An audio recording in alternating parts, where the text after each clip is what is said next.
And yes, my wife did not grow up Christian. I think it's fair to say that she grew up in a Hindu family, but not in a particularly religious family in either direction. In fact, when I met my wife, we were both, I would consider myself an agnostic or an atheist, and that's what I think she would have considered herself as well. You know, everybody has to come to their own arrangement here. The way that we've come to our arrangement is she's my best friend. We talk to each other about this stuff. So we decided to raise our kids Christian. Our two oldest kids who go to school, they go to a Christian school. Our 8-year-old did his first communion about a year ago. That's the way that we have come to our arrangement.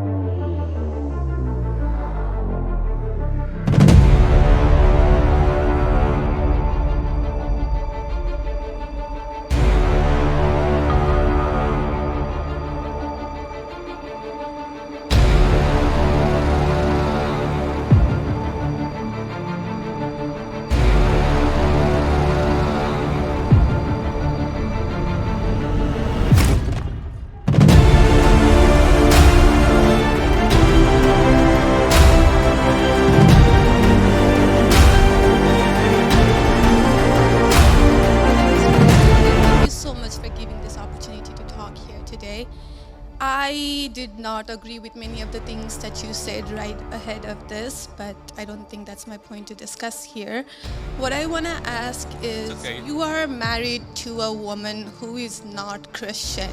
In her Wikipedia, I mean, I just looked that up. I wanted to know what her faith was. I didn't know this before, but she still calls herself Hindu. You are raising 3 kids in interracial, cultural, racial, religious household. How are you maintaining, or how are you teaching your kids not to keep your religion ahead of their mother's religion? Or how are you teaching them that your kind, they're that kind who got here just few years or few decades ago is different or is better than your mom's kind who got here just a generation before? How are you balancing that? And when you talk about too many immigrants here, when did you guys decide that number? Why did you sell us a dream? You made us spend our youth, our wealth in this country and gave us a dream.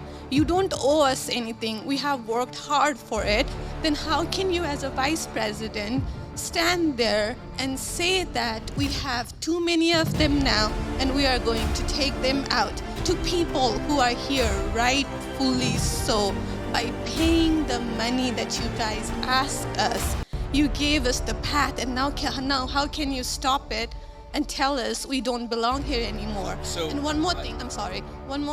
Do you have to There's be... a lot there. I don't know if I'm going to remember all this, but I will try. I'm sorry. I had to say all of this, and please take it with due... I'm saying all of it. Of course. No, go ahead. Please. I have no intention of causing a scene here or anything, but... We're not close to causing a scene, don't worry. But we talked about Christianity, all of this. I'm not even Christian, and I'm here standing to show support. Why are we making Christianity one of the major things that you have to have in common to be one of you guys, to show that I love America just as much as you do? Why is that still a question? Why do I have to be a Christian? Okay, so there was a lot there, and I'm going to try to respond to as much of it as I can. So on the question of immigration, so first of all, I can believe that we should have lower immigration levels. But if the United States passed a law and made a promise to somebody, the United States, of course, has to honor that promise. Nobody's talking about that. I'm talking about people who came in violation of the laws of the United States of America, and I'm talking about in the future reducing the number of people. Sorry, what? Can I continue on that? Because when you just said you are not stopping with the people who came here legally, right? But you are pushing out policies that hurt us. And these policies are not even solving the problems. These policies are just creating chaos. Ma'am. Okay, so again, I'm gonna finish answering the question, and then if I've answered all 9 of your questions in less than 15 minutes, then we can keep on going. We got to have a little fun, right? So here's the thing. I can believe that the United States should lower its levels of immigration in the future, while also respecting that there are people who have come here through lawful immigration pathways that have contributed to the country.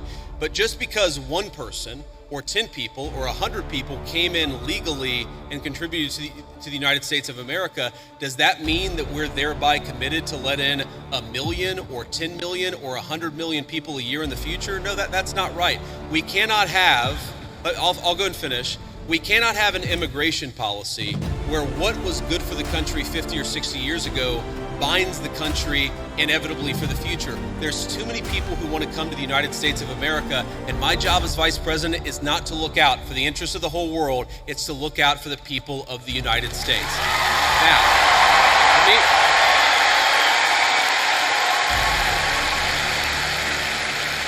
Now, you asked a personal question about our interfaith household.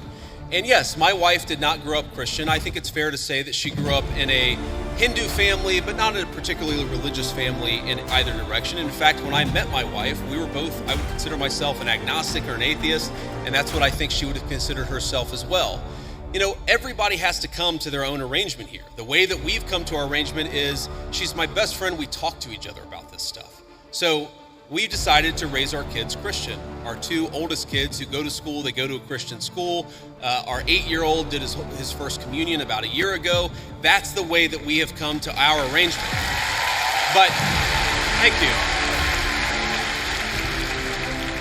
My 8-year-old was also very proud of his first communion. Thank you, guys. I'll tell him that Ole Miss wishes him the best. But I think everybody has to have this own conversation when you're in a marriage. I mean, it's true for friends of mine who are in Protestant and Catholic marriages, friends of mine who are in, atheist and Christian marriages. You just got to talk to the only advice I can give is you just got to talk to the person that God has put you with, and you've got to make those decisions as a family unit. For us, it works out. Now, most Sundays, Usha will come with me to church. As I've told her and I've said publicly, and I'll say now in front of 10,000 of my closest friends, do I hope eventually that she is somehow moved by the same thing that I was moved in by church? Yeah, I honestly do wish that, because I believe in the Christian gospel, and I hope eventually my wife comes to see it the same way.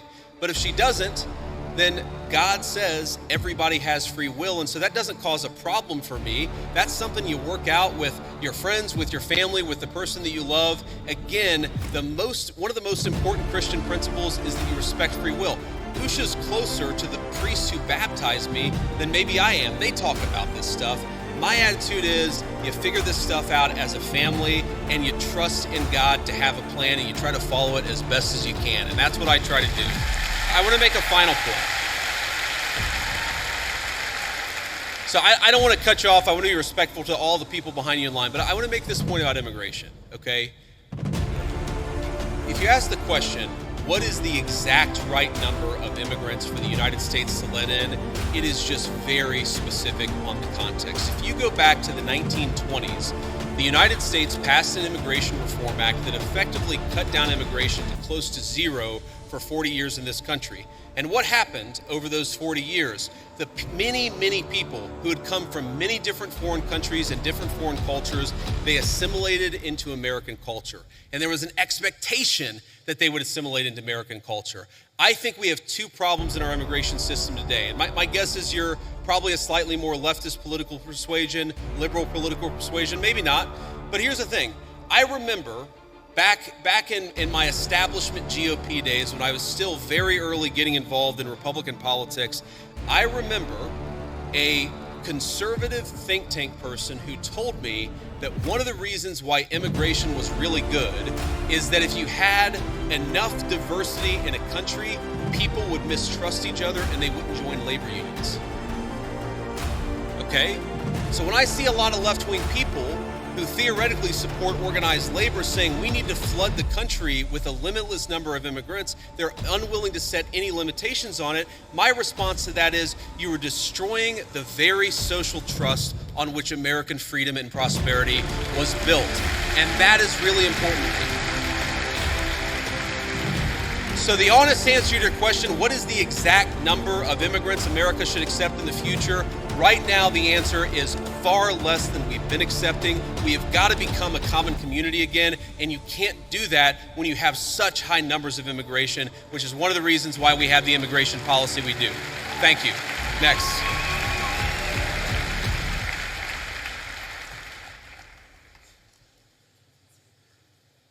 Good evening, Vice President Vance. I just want to say it's an honor to actually be able to talk to you. It's an honor to be here. Thank you. Thank you. One of my biggest questions is, I feel like one of the biggest problems that America is facing today is that ever-growing social political divide, and we're seeing this on the Republican and Democratic side, but we've seen that a refusal to cooperate with the other side has led to some major issues, including right now the government shutdown, and I wonder, as the party in power, what are your plans to address that issue towards reaching that olive branch out to the other side to actually come to an agreement on how to go forward with our government? Look, it's a very good question, and let me just say on the government shutdown in particular, the reality here is that there's a very simple bill that just reopens the government. It does it through